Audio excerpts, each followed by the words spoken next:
જય શ્રી કૃષ્ણ, જય દ્વારકાધીશ. કેમ છો બધા? મજામાં? તો આશા રાખું છું બધા મજામાં જ છો. અમે પણ મજામાં છીએ. ને જો આજ શું કહેવાય કે કામ છે ને બહુ હતું, તો કેટલા 11 વાગી જશે મારે આજ. બોલો બે છે ને નાવા જુશે, તો નાચ્યું છે ને મગજ મારી એમ સારું જ હોય ને. ટ્યુશન થી વહી આવ્યું છે ને લેસન કરવાનું છે ને એવું છે બધું. વરસાદ તો શું કહેવાય કે આજ 4-5 દિવસ એક ધારો છે, બંધ થવાનું નામ જ નથી લેતો એમ. કેટલા વિસ્તારમાં તો પાણી હોતે ભરાઈ જશે, સમાચાર આવે છે એમ તો કે ઘણા વિસ્તારમાં પાણી ભરાઈ જશે. અમારે અહીંયા ગમે એટલું પાણી આવે ને તો અમારે અહીંયા સડે નહીં, એટલે અમારે સારું છે એમ. આપણે ઓલો 2006માં પાણી આવ્યું હતું કે 2006માં જ આવ્યું હતું. 2006માં પાણી આવ્યું ને તો અમારે અહીંયા નહોતું ચડ્યું. તો એમ હરીઠામાં રહેતા તો અમારે એક માળ ડૂબી જતો, પણ આ કમળ પાર્ક છે ને હાવ કોરું હતું એમ. એટલે છે ને કમળ પાર્કમાં છે ને પાણી ચડતું નથી, કેમ કે ઊંચું છે એમ, વિસ્તાર આમ થોડોક ઊંચો આમ ઢોરા ઉપર છે એમ કમળ પાર્ક. તો અહીંયા કાંઈ પાણી ચડે નહીં, એટલે અમારે અહીં કાંઈ બીક લાગે નહીં. ને અમારી બેનની દુકાન છે ને લક્ષ્મણનગરમાં, ત્યાં ઓલે વખતે પાણી આવ્યું હતું ને, હમણાં વરસાદ આવ્યો ત્યારે સડી ગયું હતું એને. એમ કહેતા હતા કડે આવી ગયું હતું પાણી. એમ તો માલ બધો ઉપર ચડાઈ દીધો હતો ને, એટલે વાંધો ન થયો એને. અત્યારે પાછા એલર્ટ તો કરે જ છે, કેમ કે પાણી આવશે તો ખરું, કેમ કે તાપીમાં છોડેલું છે ને વરસાદ એક ધારો ચાલુ છે, એટલે પાણી તો આવવાની શક્યતા રહે છે. તો પાણી તો આ વખતે એલર્ટ કરે જ છે. નીચે રૂમ હોય પાણી આવતું હોય વહેલા એલર્ટ થઈ જશે, કેમ કે આપણી વસ્તુ આપણે માઇન્ડ કરીને વસ્તુ આપણે રસાઈ હોય ને પછી ખરાબ થઈ જાય તો આપણને દુઃખ થાય ને, એટલે વહેલા છે ને સુવિધા કરી લેવી એમ. અમારે કાંઈ સડતું નથી એટલે વાંધો ન આવતો, નકર અમારે અહીંયા સડતું હોય તો મારે તો કેટલું છે, 2 મશીન છે, ફ્રીજ છે, વોશિંગ મશીન છે, તો બધું કેટલું ખરાબ થઈ જાય ને, આપણે નુકસાન કેટલી આવે. એટલે છે ને વહેલા બધી સુવિધા કરી લેવી, કેમ કે ઓલે વખતે સીડ્યું હોય ને આ વખતે વહેલા સુવિધા કરી લેજો. ભલે પછી પાછું આપણે મહેનત થાય, એક દિવસ આપણે શું કહેવાય કે કરવી પડે મહેનત, પાછું નીચે બધું ગોઠવવું પડે, પણ તમે પહેલાં વહેલા છે ને તમારી સુવિધા કરી લેવી એમ. હા, તો કાંઈ નહીં, હાલો હવે છે ને કન્ટિન્યુ રહેજો વિડીયોમાં. ચાલો મેંગી ખાવા કા ભૂમિ? તો બધા મેગી ખાવા બેસી જા. પેલા શું ખાધું તું? બટેટા પૂરી, આલુ પૂરી. આ બેન આલુ પૂરી કે આ બટેકા પૂરી કે તમે શું જો? બટાકા પૂરી. પછી ને પેલા અમે બનાવી હતી બટેટા પૂરી, ખાઈ ખાઈને ધરાઈ જાય. પેલા એ આવ્યા ને ત્યારે મેં બનાવી રાખી હતી, તો બધા ખાધી તો કઈ ભૂખ હતી નહીં, તો હું શાક ને રોટલા બનાવે. તો હું પપ્પા કે ખાલી મેગી વઘાર નાખી દીધી મસ્તી એમ, મેગી ખાઈ લઈ પેટ ભરાઈ જાય એમ, કેમ કે ભૂખ તો નથી કાંઈ. તો મેં તો કેટલી એવી લીધી જો હજી પડી જો. મમ્મી જો પાછી લે. હા લેજો જો આમાં છે કઈ ના લાવે તો મેગી ખાવાની. આમે ટાઢોડું હોય ને તો આવું મજા આવે ખાવાની, ગરમ ગરમ. ગરમ ગરમ. હા ચલો ચાલો, સાંજે હોય સાચું ખાવાનું, અત્યારે તો ખુશી.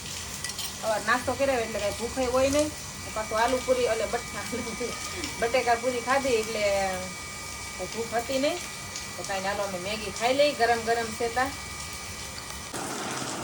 તો શું કહેવાય, મસ્ત મસ્ત બધા કપડાં સૂકવી દીધા છે, કામ થઈ ગયું છે રૂમનું બધું. જો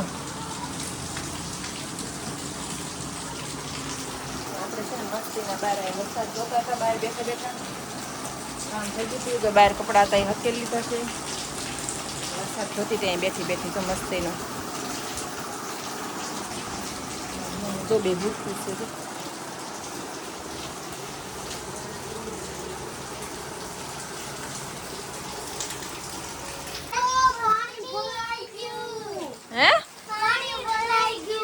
પાણી છે ઉપર? આવાજ હાલો તો આવાજ છે દીશુ, આવાજ છે ઉપર છે. મારે જોવું જો ધરતા આગી હેઠ ઉતરી જાય તું. હાલ તું હેઠ હાલે ભૂમિ, તું હેઠ ઉતરી જાય. દેખાય છે પણ ઉપર કેટલું છે એ જોવું પડશે. જો અહીંથી આજ અમારે પાણી પડ્યું છે તો ખૂણો આખો રીઝી ગયો અહીંથી આ નકર પેલા પડતું ને અહીંયાથી પડતું પણ આજ જો અહીંયા હોતે ને આવ્યું છે ડેમ્પો આખો ફાટી ગયો હોય ને તો અહીંયા લગન પાણી પગી જાય. જો આમાં શું કહેવાય અહીંથી પાણી પડ્યું છે હવે મમ્મી, આપણું ટેન્ટ હાઉસ જો પલળી જાય. અહીંયા શું કરશો ફેંક તો મમ્મી દીશું કે આપણું ટેન્ટ હાઉસ પલળી જાય. ટેન્ટ હાઉસ છે એસા. આમ હવે કરીને પાણી પડ્યું છે માળિયામાં મમ્મી આંબા. બહુ વધારે ન પડે તો સારું નકર છે ને મમ્મી આંબા રખ દેતા.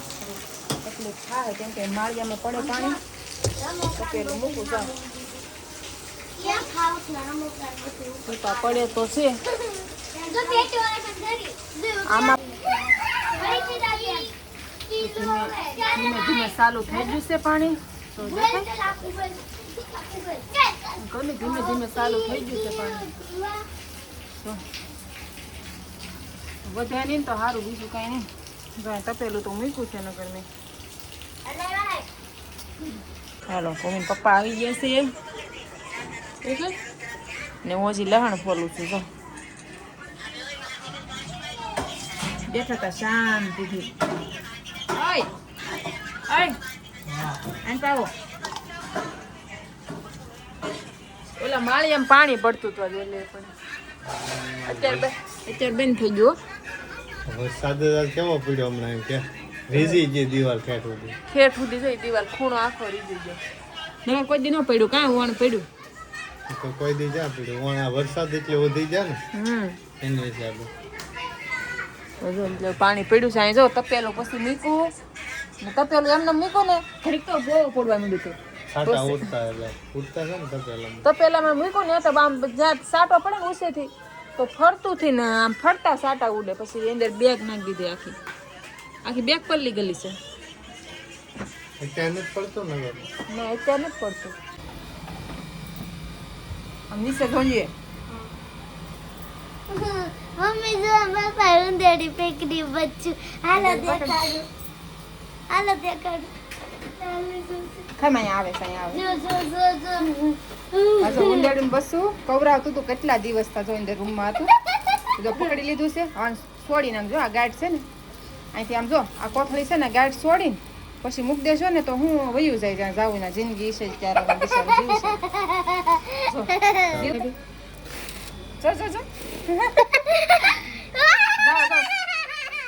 છોડી આવો જાઓ હાલો મેં જાઉં ભાગો. ઓલી ગાઢ છોડ નાખજો એટલા દિવસ થશે ને ઈ હું ક્યાંક રખડે સેટિયા સડે નીચે આપણે હુતા તો નીચે માથે ઠેકડા મારે એવું કરતું હતું તે ભુવન પપ્પાને કહો આને છે ને પકડી લેવાનું છે તો છે ને આમ કપડું રાખ્યું ને એમાં આવી ગયું તો પછી પકડીમાં પૂરી મેં કહું આમ આગું થોડુંક છોડી આવો ને આઝાદ જિંદગી હોય તાલે જીવે ને બિચારું મરાય થોડુંક મતલબ હાવણી મારી તો આગળ પતી જાય પણ ન મરાય ને તો જેને પકડી લીધું છે ને ભૂન પપ્પા મૂકવા જશે ને આપણે જે રાંધી નાખ્યું છે તો જો બધું શું કહેવાય બધા ત્રણે જ્યાં દીશું ભૂમિન પપ્પાને બધા જ્યાં હું સૌ એકલી જઉં તો રાંધીને બેઠી ગાંઠિયાનું શાક મરચાં રોટલો આ રોટલો મારી હાટું કર્યો ને આ ભાખરી ઓલા તૈણીની છે ઓલું બે થી ને એક ભાખરી ખાહે ને ભૂમિ પપ્પા બે ભાખરી ખાહે મારે એક રોટલો ખાવાનો છે એટલે છે ને કોણ ખબર રોટલાની તો બધાની એલર્જી છે બોલો મારી સિવાય કોઈ રોટલો નથી ખાતું ક્યારેક કર્યો હોય ને તોય તો મોઢું કેવું એવું કરીને ખાય તો પછી તો આપણને કંટાળો ન આવે પછી ના મારી એકલી હાટું જ રોટલો કર્યો ને બધા હાટું ભાખરી એને ભાખરી બધાને બહુ ભાવે રોટલી ભાખરી ખાય નીકળું મને પછી રોટલી ભાખરી કંઈ ભાવે નહીં હું તો છે ને એકલી હાટું રોટલો કરી નાખ્યો